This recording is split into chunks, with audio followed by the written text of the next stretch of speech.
So we're in New York, and look who I found! Hi. That's so cool.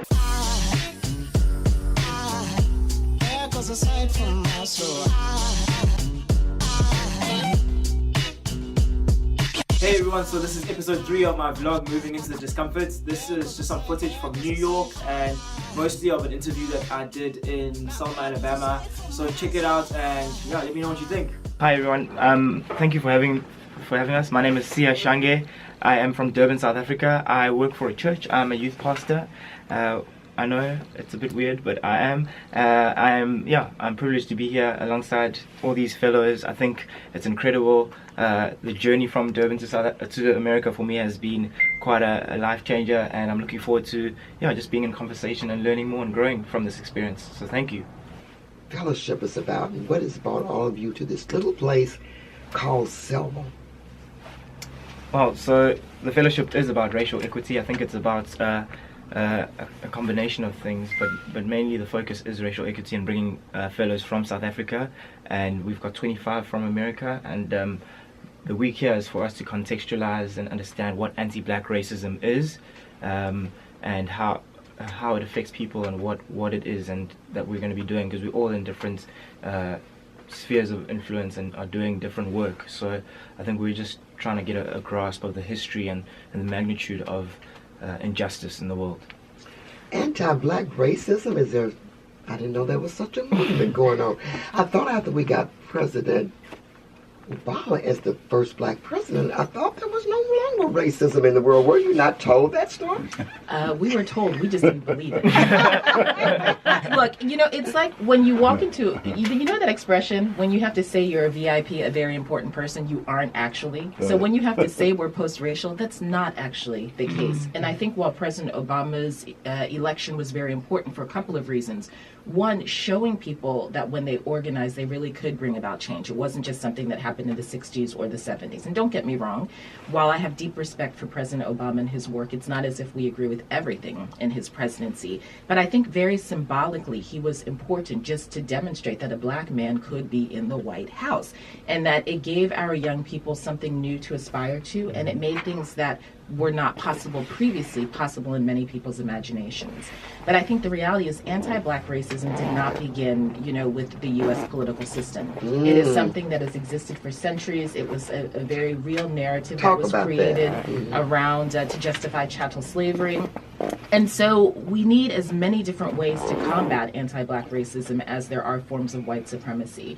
And as Sia said, that's why it's important for activists and scholars to come together from across the globe to talk about what this means and to talk about what we're going to do to overcome it.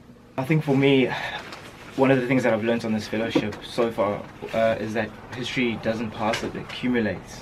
And so it's kind of this narrative. Yeah, we have the ability to kind of twist and change the past and pick which parts of it that we like and which we don't.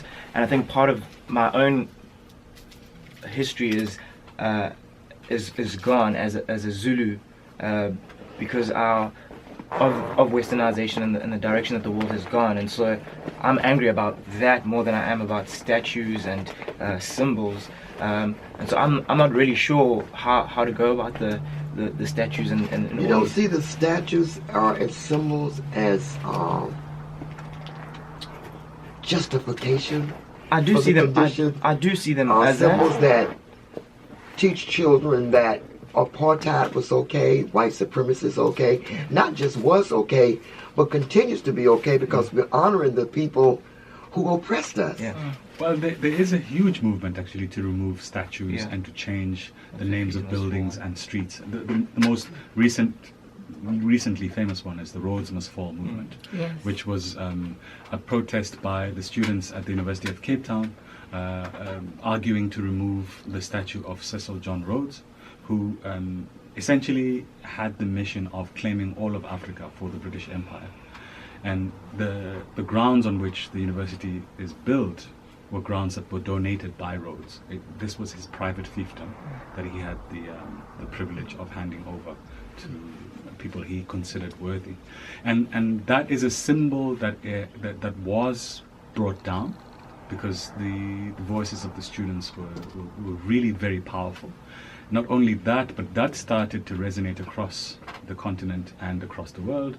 So the Rhodes statues also at Oxford University in the United Kingdom started raising questions in the ire of students there. We started connecting in terms of the reports that we were hearing with universities and the elite institutions here that also had statues of oppressors of the past, and the argument really, I think, is gaining ground as opposed to losing momentum. So the question then is what we do with them. And one of the proposals is this is a history, because it accumulates, that still must be remembered, that must be addressed, but they shouldn't be in a place that really defines the public arena for people who are going about their business. So the idea is to put them maybe in museums, maybe in archival spaces, and to curate the story so that it's remembered and not forgotten or glossed over.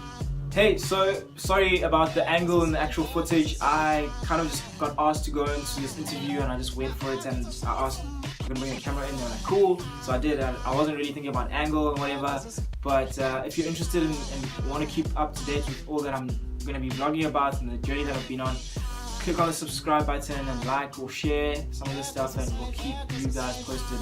See you soon.